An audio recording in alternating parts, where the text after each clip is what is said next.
Dr. Jiwoo Kim rubbed his tired eyes and looked at the computer screen again. The numbers didn't make sense. Something huge was moving past Pluto, but it wasn't like any spaceship he had ever seen before. The deep space station near Neptune had picked up this strange object 3 days ago, and now Jiwoo was trying to figure out what it was. The thing was massive, bigger than most cities back on Earth. But what made it really weird was that it looked alive somehow. The surface had curves and bumps like skin, not the straight lines and metal plates of human spaceships, and there were these giant scratches all over it, like something with claws the size of subway trains had attacked it. "Minjae, come look. At this," Jiwoo called to his partner at the monitoring station. Minjae floated over in the zero gravity, his face serious as he studied the readings.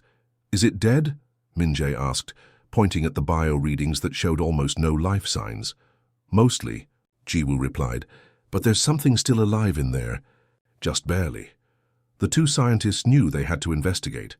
This was the first time humans had found anything like this in space.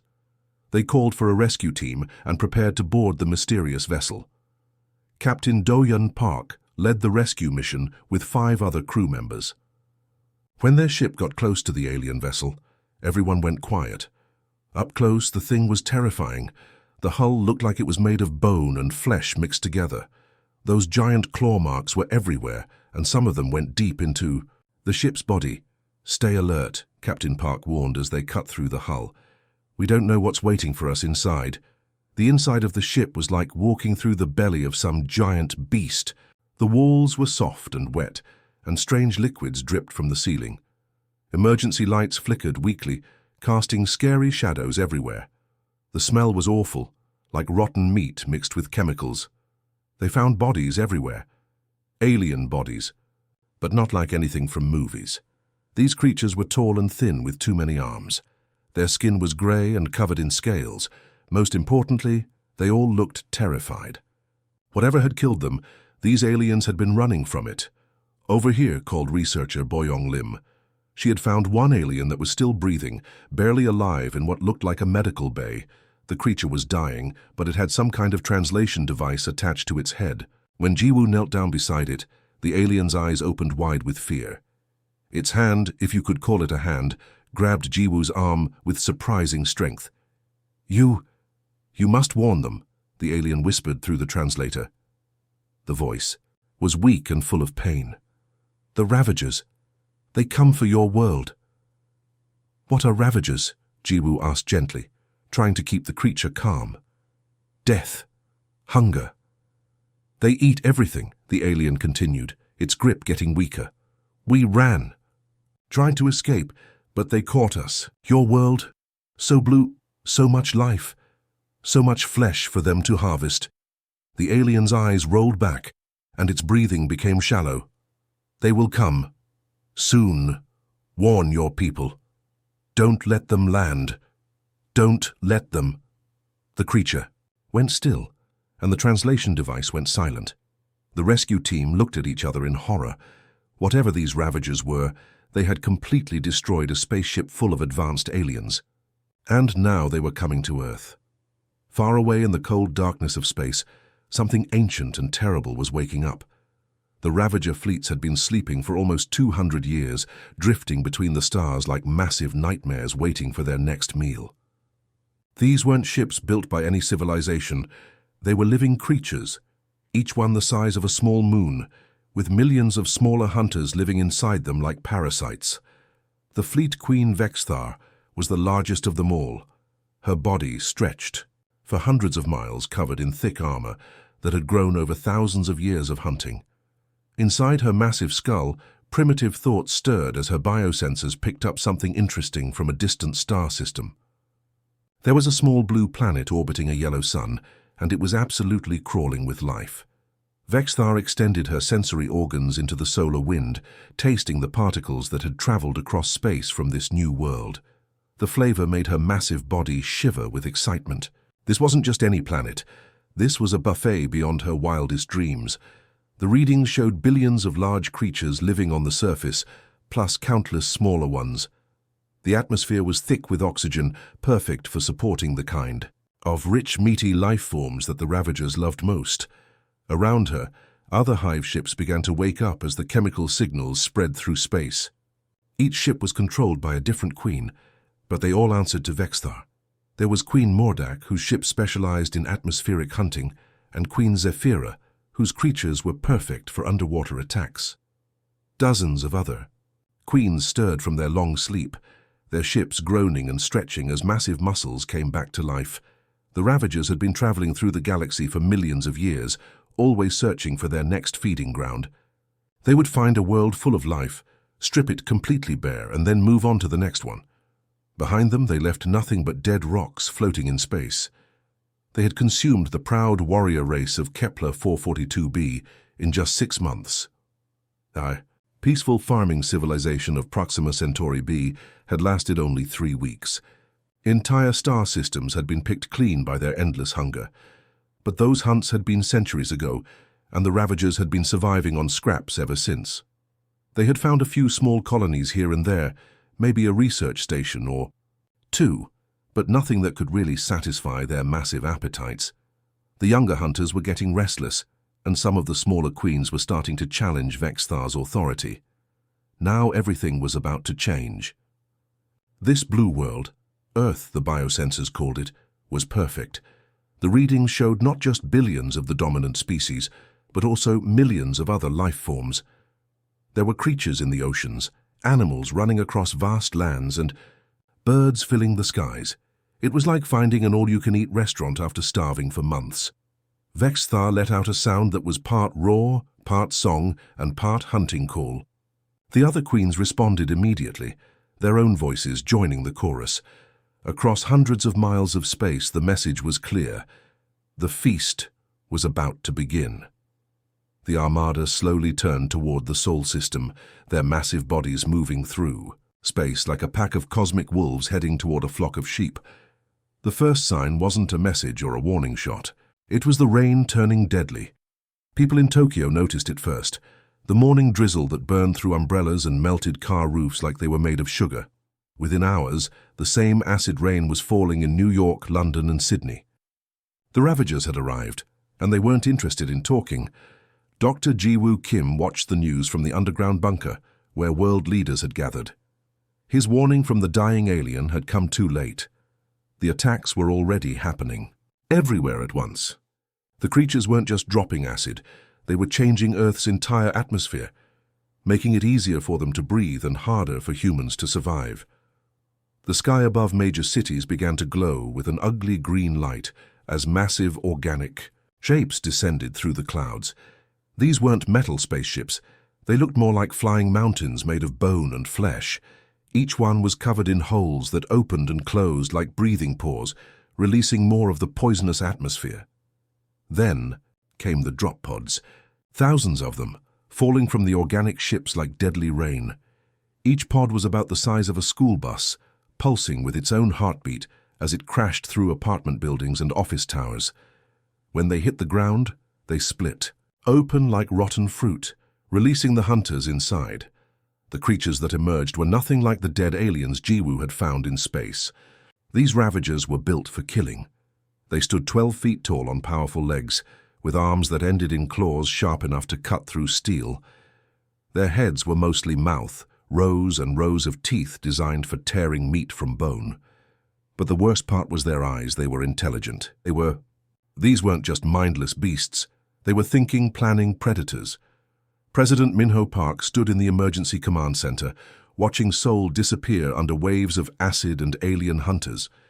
The city where he had grown up, where his children had played in the parks, was dissolving before his eyes. Military jets screamed overhead, firing everything they had at the organic ships, but their weapons barely scratched the living hulls. "Sir, we need to evacuate," General Kyung-hee Song urged him. "The facility won't hold much longer." Minho shook his head. "Set up the cameras. If these are humanity's last words, the world needs to hear them." The broadcast equipment was hastily assembled as explosions grew closer. Through the bunker's reinforced windows, they could see Ravager drones, smaller flying creatures with razor-sharp wings, cutting through the military's defenses like they were paper. Minho straightened his tie and looked directly into the camera. Behind him, The lights flickered as something massive landed on the building above. "People of Earth," he began, his voice steady despite the chaos. "Today we face an enemy unlike any we have known. They come not for conquest or resources, but to devour us entirely." The building shook violently, and chunks of concrete fell from the ceiling. "They think we are just food to be harvested. They think we will run and hide like frightened animals." Another explosion, much closer now. The sound of tearing metal echoed through the bunker as the Ravager drones found their way inside. "We are humanity," Minho declared, his voice rising above the noise. "We do not surrender. We do not yield. And we do not—" The camera went dead as the first drone burst through the wall, its claws gleaming in the emergency lights. But President Park's words were already racing across every satellite, every radio station, every internet connection still working on the planet. In homes and shelters around the world, people heard those final words and felt something ancient stir inside them. The Ravagers had done this thousands of times before. They would land, release their hunters, and watch as the local creatures scattered in terror. Some species would try to hide in caves or underground. Others would attempt to flee to different planets. A few might even try to fight back with whatever primitive weapons they had. But in the end, they all became food. Earth was supposed to be no different. The initial attacks had gone perfectly. Major cities were burning, governments were collapsing, and millions of humans were running in panic. The Ravager hunters moved through the streets like wolves through a flock of sheep, picking off stragglers and herding the survivors toward collection points. In the port city of Busan, a group of about 30 humans had been cornered in what used to be a shopping district. The buildings around them were melting from the acid rain, and 3 Ravager hunters were slowly closing in. These aliens moved with the confidence of apex predators.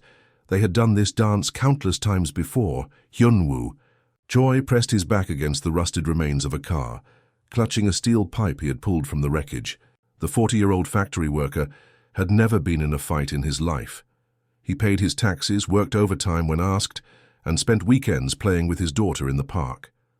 But his daughter was gone now, along with his wife and most of his neighbors.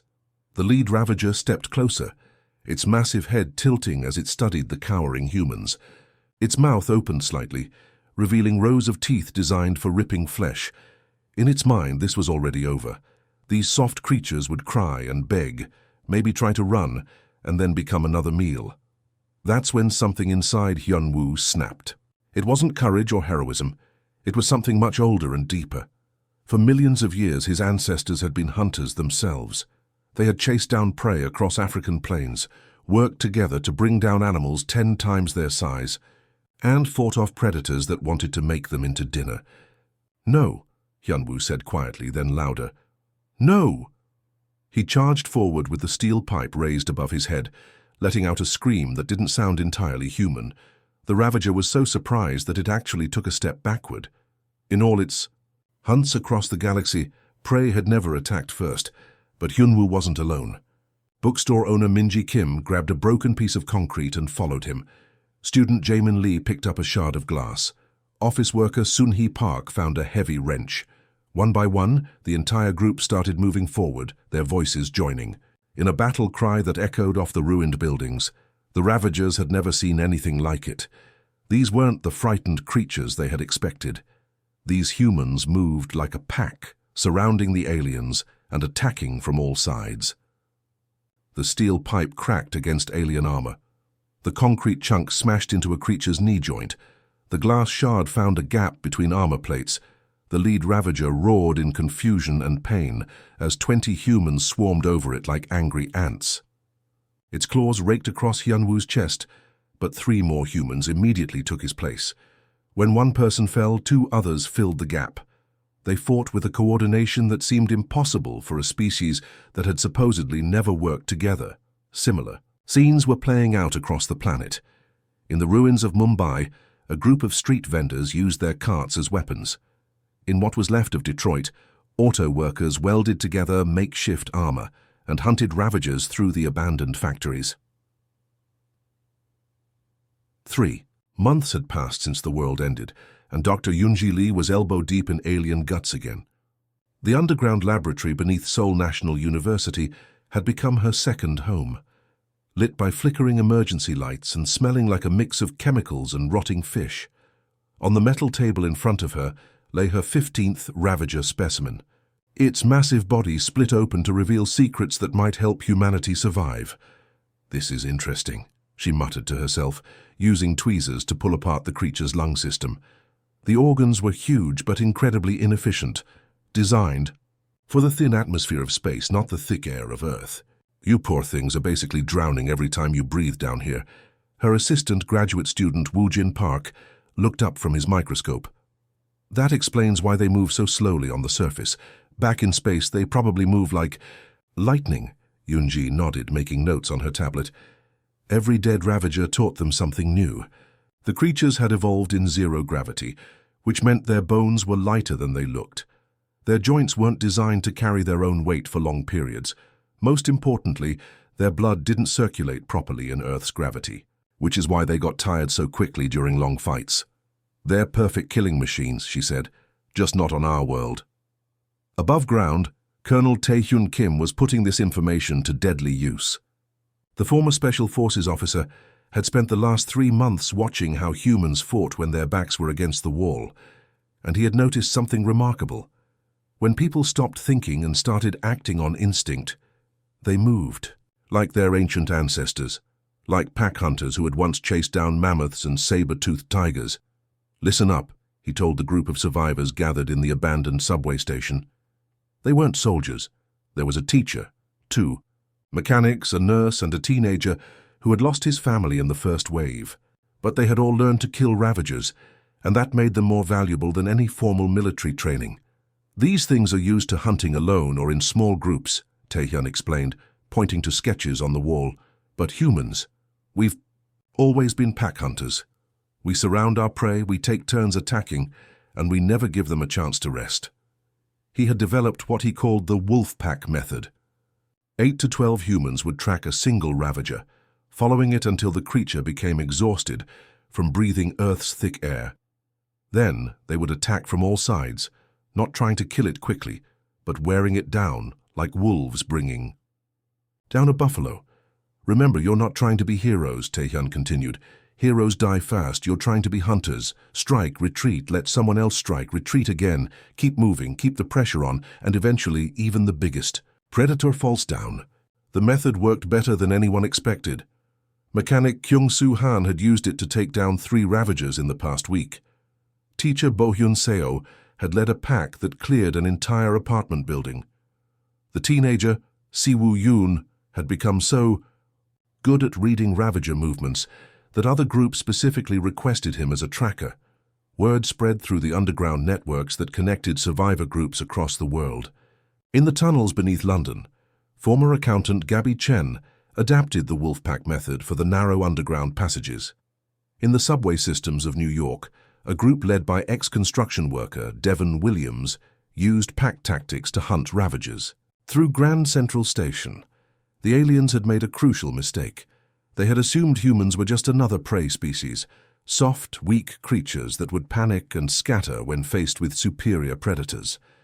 They had never encountered a species that could learn and adapt so quickly. Dr. Yoonji Lee made another discovery that week. The Ravagers had excellent hearing but poor eyesight in Earth's bright sunlight. Their eyes were adapted for the darkness of space, which meant they were practically blind during the day. "We've been fighting them at night because that's when they're most active," she told Colonel Kim over the radio. "But maybe we should start hunting them during the day when we have the advantage." The hunter was becoming the hunted. 6 months into the war, humans started fighting back with more than just courage and steel pipes. They began using their brains, and that's when everything changed for the Ravagers. Engineer Somin Yu had spent her whole career designing machines that could dig through solid rock.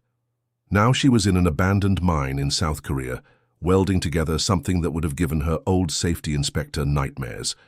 She had taken a massive industrial drill, the kind used to bore tunnels through mountains, and mounted it on a tank chassis salvaged from a military base. "This is either brilliant or completely insane," muttered her assistant Chang Min-oh as he helped attach the power cables. "Probably both," Somin replied, tightening the last bolt. The machine looked like a mechanical monster, 15 feet tall, covered in armor plating, with a drill bit the size of a telephone pole spinning at the front. But those aliens have never seen anything like this. She was right. When the modified drill tank rolled into battle against a group of Ravagers, the creatures had no idea what they were facing. The aliens were used to fighting claws against claws, teeth against teeth. They weren't prepared for a machine that could punch holes through their armor like it was made of paper. The spinning drill bit carved through 3 Ravagers in less than 2 minutes, leaving the survivors backing away in confusion. Meanwhile, halfway around the world, meteorologist Jinwoo Han was having his own breakthrough. He had always been fascinated by weather patterns, but now he was using that knowledge as a weapon. From his weather station in the Japanese Alps, he had noticed something important about the Ravager flying creatures. They couldn't handle sudden changes in air pressure. "Their wings aren't designed for our atmosphere," he explained to the resistance fighters gathered around his computer screens. "Watch what happens when I create a sudden downdraft." He had figured out how to use a network of weather stations to create artificial wind patterns. By heating the air in one area and cooling it in another, he could generate powerful downdrafts that would slam the flying Ravagers into the ground like invisible hammers. In the past week, he had grounded over 50 of their aircraft using nothing but controlled weather. But the biggest surprise came from an unexpected source. Geologist Dahlia Lim had been studying the aliens' massive bioships, trying to understand how they worked. She noticed that these living vessels had something like a nervous system running through their hulls, which meant they could feel pain. "They're not just ships," she told the emergency council meeting. "They're actually alive, and if they're alive, that means they have weaknesses." She had discovered that the bioships were incredibly sensitive to heat and vibration. They had evolved in the cold vacuum of space, where temperatures never changed suddenly. But Earth was different. Earth had volcanoes. The plan was crazy, but it was the kind of crazy that might actually work. Using false radio signals, the Resistance lured one of the smaller hive ships over Mount Fuji. The living vessel, curious about the strange transmissions, descended through the clouds to investigate. That's when Daya triggered the charges she had planted around the volcano's crater. The explosion wasn't meant to destroy the mountain, just to wake it up. Mount Fuji, dormant for over 300 years, suddenly roared back to life. The bioship tried to escape as lava and superheated gas erupted beneath it, but it was too slow. The creature's living hull began to burn and blister as temperatures rose to over 2,000 degrees. Its screams could be heard for miles, a sound like a whale crying mixed with the roar of a jet engine. The ship crashed into the lava flow, its massive body writhing in agony as it slowly died. The explosion, when its internal organs ruptured, was so bright that satellites picked it up from space. For the first time since the invasion began, an entire hive ship had been destroyed. The other Ravager ships felt their companion's death through whatever connection linked them together. Across the planet, the aliens suddenly became more cautious, more hesitant. Some of the smaller ships actually began moving away from heavily defended areas. Humanity had sent a message that echoed across the void. Earth fights back. The Ravagers had made a critical mistake. They thought that destroying one of their hive ships would make humans afraid. Instead, it had given humanity hope, and hope was far more dangerous than fear. Within weeks of Mount Fuji's eruption, resistance cells around the world began coordinating, like never before. The isolated pockets of survivors were no longer just trying to stay alive.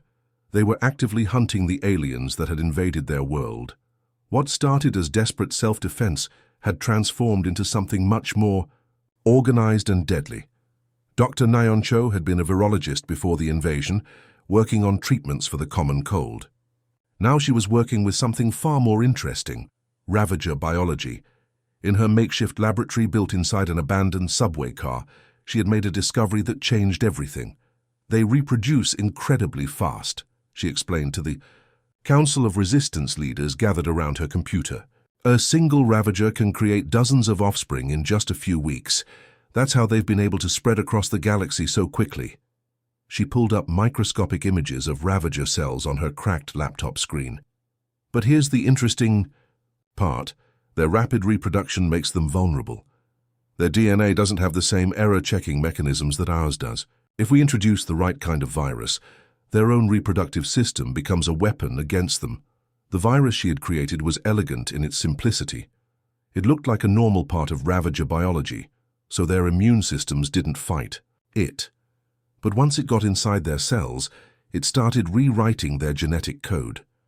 Instead of creating healthy offspring, infected Ravagers would produce defective young that couldn't survive more than a few hours.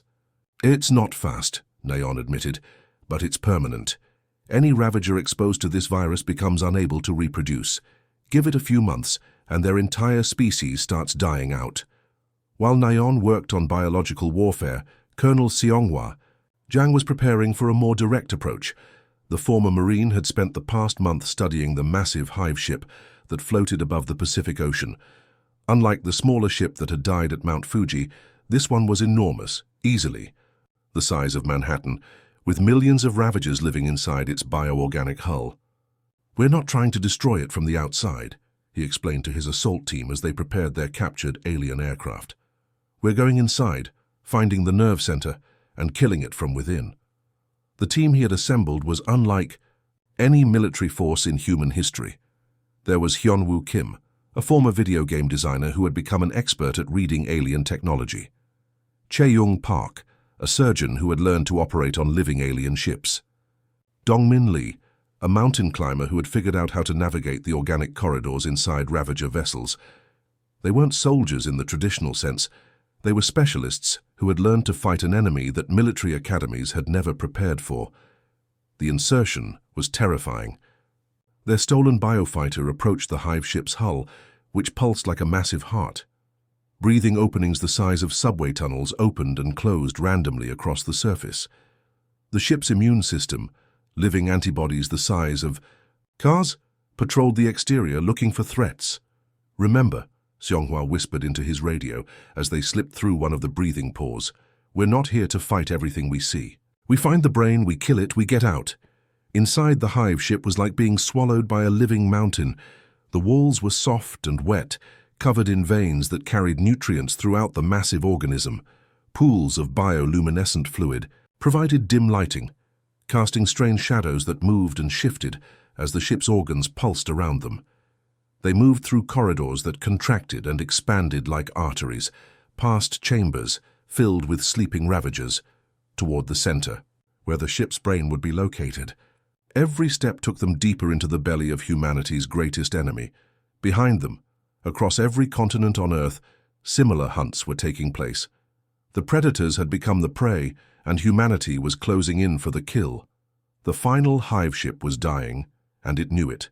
For the first time in millions of years of hunting across the galaxy, a Ravager queen felt something her species had never experienced before. Pure, helpless terror. Queen Vexthar could feel her smaller ships being destroyed one by one across Earth's surface. The virus that the human scientist had created was spreading through her forces like wildfire. Her hunters were collapsing in the streets, their own biology turned against them. The massive hive ship that had been floating above the Pacific was already dead, killed from the inside by human warriors who had learned to fight in ways no prey species ever had before. She made the decision that no Ravager queen had ever made. In the history of their species, she ordered a retreat. The last functioning bioship began pulling away from Earth's blue surface, its organic engines straining against the planet's gravity as it tried to escape into the safety of deep space. But humanity wasn't interested in letting them leave, Admiral. Haejin Yoon stood on the bridge of what had once been a Ravager escort vessel. The ship's original crew was long dead, and human engineers had spent weeks learning how to pilot the living spacecraft. The bridge still looked alien, walls that pulsed like a heartbeat, control panels that responded to touch like skin, but it was human hands on the controls now. "All ships, this is Admiral Yoon," she broadcast to the pursuit fleet following behind her. 30 captured biofighters, each one piloted by humans who had learned to fly using the aliens' own technology. "The last hive ship is trying to escape. That is not acceptable." Through the organic viewing screen, she could see the massive shape of Queen Vexthar's ship ahead of them. Even damaged and fleeing, it was still enormous, like chasing a living mountain through space. Its hull was scarred. From the battles on Earth, and several of its bioweapon pods had been destroyed, but it was still dangerous. "Remember," Hagen continued, her voice calm despite the magnitude of what they were attempting, "these creatures came to our world thinking we were helpless prey. They wanted to harvest us like cattle. They burned our cities, killed our families, and tried to turn our planet into their feeding ground. The human fleet spread out in a hunting formation that would have been familiar to their ancient ancestors, the same pattern that wolf packs used when bringing down large prey. They had learned well from Colonel Taehyun Kim's teachings about pack hunting, and now they were applying those lessons in the void of space. They made one mistake," Hagen said, her voice growing harder. "They forgot that we became the dominant species on our planet by being better predators than anything else that lived there. The bioship's defensive systems came online as the human fleet closed in. Organic turrets emerged from the hull, firing streams of acid and bioplasma at the pursuing fighters. 2 human ships were hit immediately, their hulls dissolving as they spun away into the darkness. But the remaining 28 ships pressed the attack. They moved like a coordinated pack, striking from different angles, never giving the massive hive ship a chance to focus its defenses on any single target. When one fighter was forced to retreat, 2 others would take its place. Pilot Sung Jae-oh dove his fighter directly at one of the ship's breathing pores, firing everything he had into the opening before spinning away. "Got one of its lungs," he reported over the radio. Engineer-turned-pilot Ji-young Kim targeted the bioship's propulsion organs, using precision strikes to cripple its ability to accelerate. "It's slowing down. The thing can barely move." For 6 hours, the battle raged. Across thousands of miles of space, the hive ship fought desperately, using weapons and tactics that had destroyed civilizations across the galaxy. But humanity had learned too much, adapted too quickly.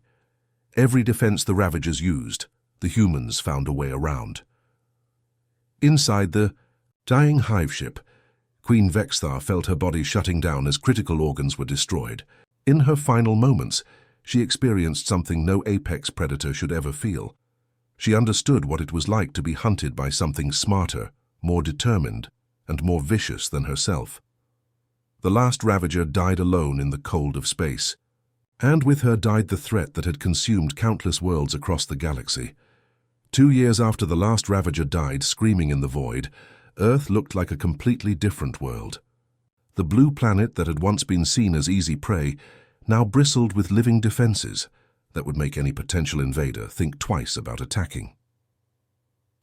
Dr. Byul Kang walked through the orbital defense station that had grown around the moon, her footsteps echoing through corridors that pulsed with organic life.